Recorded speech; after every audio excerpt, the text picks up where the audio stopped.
Well, a smart city, Tanya, and thank you for having me here, is one that uses technology as sort of the basis for everything it does. Right?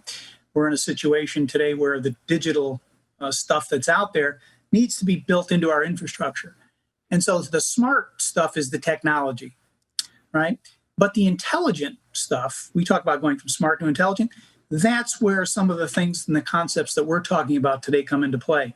How do we redefine our relationship with our communities? How do we rebuild our trust, right? How do we make technology neutral and let human intelligence activate some of these discussions that we have to have, because we're in a whole different place when it comes to public safety and our own personalities. I agree. And, as we were discussing before the break, I think you wouldn't find a Canadian out there who would say, no, leave no stone unturned when we're discussing, finding exploited children or bringing them to safety, use whatever technology you can. But there is a consequence to that. And, when we think about smart cities or cities that are equipped with CCTV, we know that citizens are being filmed. But how do we balance personal protection with privacy? There has to be a balancing act there. What do you say to that, Lou? Yeah, well, Tanya, we in the West have surrendered a lot of our privacy for the purposes of a good shopping experience. So that's the kind of stuff we need to probably rethink. And I think Michelle said a key word, which is consent. I think the key concept here is consent, the consent of the governed, right? But the question is, how do we think through bringing ourselves back to privacy? Because technology is neutral, as I said before. Now, mayors, if you talk to any mayor in any city, they have two jobs. One is to pick up the garbage, and the other is public safety, right? Picking up the garbage, that's pretty easy. You know that you've got a problem if it starts to smell in your city. Public safety, though, is built on a lot of human principles like fear. Some people don't feel like they are safe in a city, even though it may be the safest city in the world. So then the question becomes, how much of this stuff do we want to put in to feel safety? Or are there more intelligent ways for us to protect ourselves? Like in the old days, you had communities. We would look after each other. We need to do that again, but we need to find new tools to do it. Technology will be a part of that, like it or not.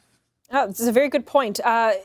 So when you talked about collecting garbage, there is a lot of technology, believe it or not, involved with that. And when I used to live in the city of Toronto, I remember even my garbage bins had a barcode on them. So people knew where this garbage came from and where this bin came from. Michelle, what I'm thinking now, I didn't even think about this before this conversation, but what Lou has just said, that, the municipalities have a couple jobs. Now I'm wondering, has my identity been scraped from even my garbage collection with the municipality?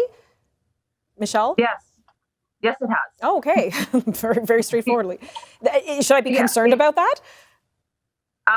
Well, in some ways, yes. In some ways, no. And I work for municipalities, so I won't name which one, but I've seen some of the practices. And what concerning to me is this: cybersecurity is very difficult to protect, and a lot of hackers want to crack cities.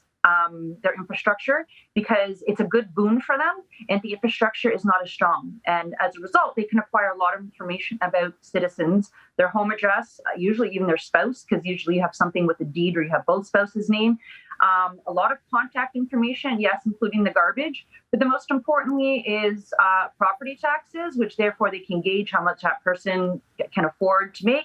So yeah, I do think there should be some worry, but that goes with everything. That goes with hospitals, that goes with schools. They all have these infrastructures. And unfortunately, as you know how budgets go, how much money gets allotted to cybersecurity and privacy protection?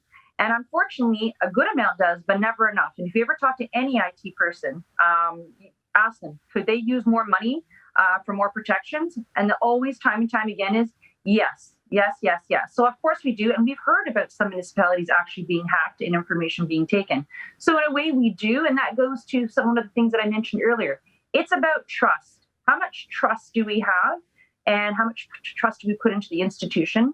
And what do we want our taxpayers to go into? Because, in Ontario, as you know, right, our healthcare is a lot of money, and that's where a lot of our taxpayers money goes. But it also should go into privacy and cybersecurity.